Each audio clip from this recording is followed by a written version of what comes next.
Hey friends, welcome back to the Scapegoat Club. So if you're new here, my name's Jess, I'm a therapist, I'm the scapegoat in a very narcissistic family, and in this video I'm going to talk about what I think are the 3 reasons why narcissistic parents really struggle with estrangement. Please stay tuned till the end of the video where I'm going to talk about what I think is really one of the key ways of handling being in this really difficult dynamic.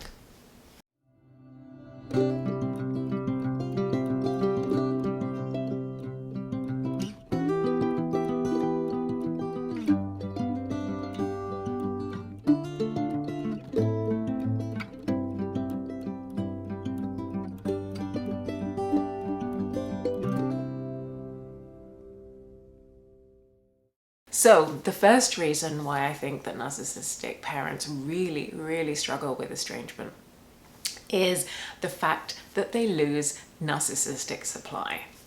As we know, narcissists really struggle with their sense of self. And so this is despite any of the acts that they put on about self-assurance or having confidence. And what really keeps them going is having other people around to help boost their egos and keep them feeling good about themselves, which is often called narcissistic supply.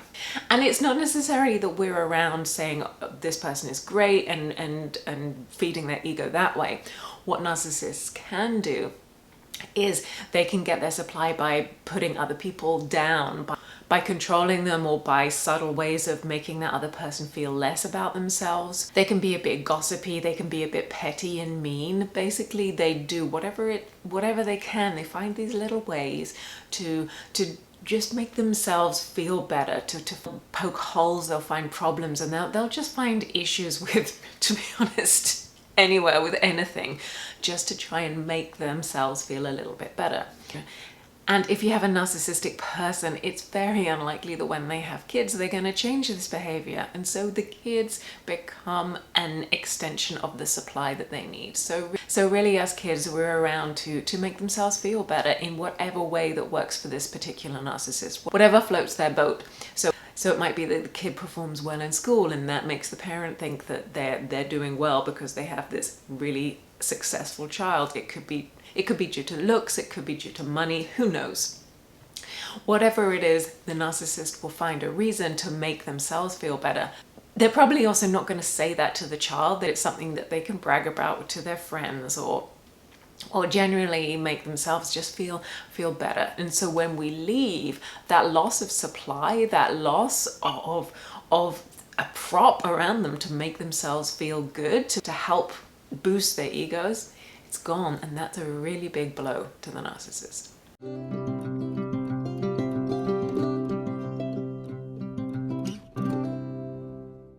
And so the second reason I think that narcissistic parents really struggle with this is a loss of face, a loss of image around friends. Especially having fractured families is quite taboo. And so having a child who voluntarily doesn't want to speak to you, it must be incredibly hard for anybody, especially a narcissistic person, because it bursts that bubble. How can they pretend to have this happy family, to be these wonderful, amazing parents, to be the gift of the world that narcissists think they are?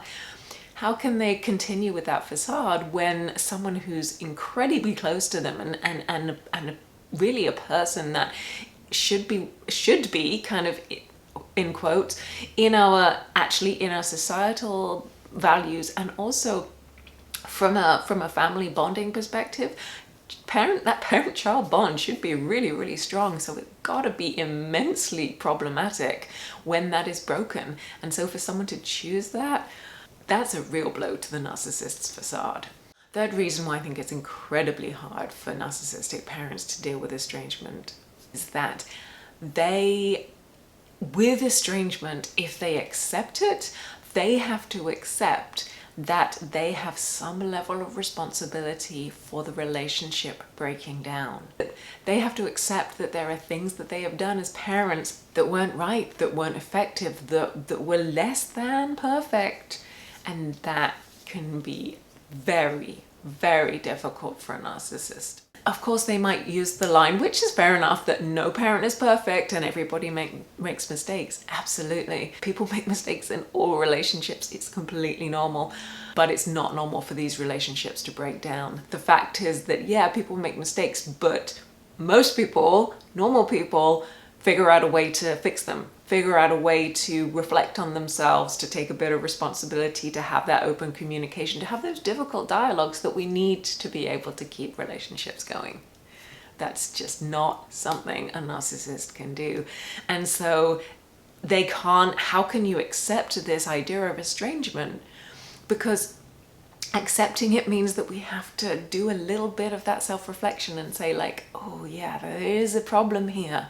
They can't see that things might not be great and that they have some work to do. The idea of having to do some work and having to be a little bit humble and to have those open and vulnerable conversations, that's just not somewhere that a narcissist is gonna go. So those are my 3 reasons, and if you're still with me, hopefully that means that you like the video. Please give me a like, thumbs up, subscribe. I love to hear your comments. Please write me a little hi down below. Let me know what you think of the video. Let me know how you're doing. Let me know where you are, whatever it is. Just join the community. There's a few of us here now. We're all kind of in the same boats. You can also make a donation if you want to support more of the videos. You can do it through Patreon and through the YouTube link now as well. Great. Anyway, so my bonus point that I wanted to just take a couple of minutes on was, what do we do if we're stuck in this situation where we are, this is something quite close to my heart, really wanting to distance from the difficult narcissistic people in our lives, but they don't accept it. And it can get really difficult. It can drag on. It can be very mentally, emotionally draining. It can be really challenging from the perspective of how to live our lives as well. If we have to think about where we can be, who we can talk to, even to things like changing phone numbers and potentially even like moving house, so that we're not continually harassed by these people who won't accept that we want to keep a distance. So what do we do in that situation? And I should say, if you do feel like you're being really harassed by somebody, then please get the distance that you need. It's not a healthy situation to be in, and we all deserve some peace in our lives. So hopefully we can put in those boundaries to say, please just let me live my life. It is hard though when someone, especially someone in our families, especially a parent, when we might really want the best for them, but we can't continue with the relationship. My thought around that is really hold the idea of estrangement with a little bit of lightness. Hold on to it gently. And so what do I mean by that? I think that we can, and I'm speaking from experience, and it's something that I still have a tendency to do, we can get very ingrained in our side of the argument, in our perspective, and in our who's right and who's wrong. It's completely natural because we've been taught by the best. Narcissists are so black and white, and they model this idea that it's right or wrong, it's in or out. And I think then when we get to this estrangement piece, we can almost kind of become like dug in, and it's one side against the other. And again, my situation, the more I've said I backed away and pulled away, the more they pushed, and the more I then feel harassed, under threat. And then the more I want to either pull away or the more ingrained I get. But I think what really is helping me as I try and evolve this piece is to let go of a little of that kind of really strong intensity around it. Really, this estrangement, it doesn't have to be there. Basically what we're saying is actually, I've just got a firm idea of what I think a healthy relationship looks like. I'm asking you for that.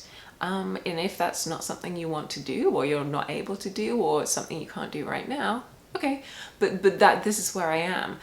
And so viewing it and kind of mentally releasing a little bit of that pain around, I had to, this is awful, this is a terrible situation, I'm so hurt.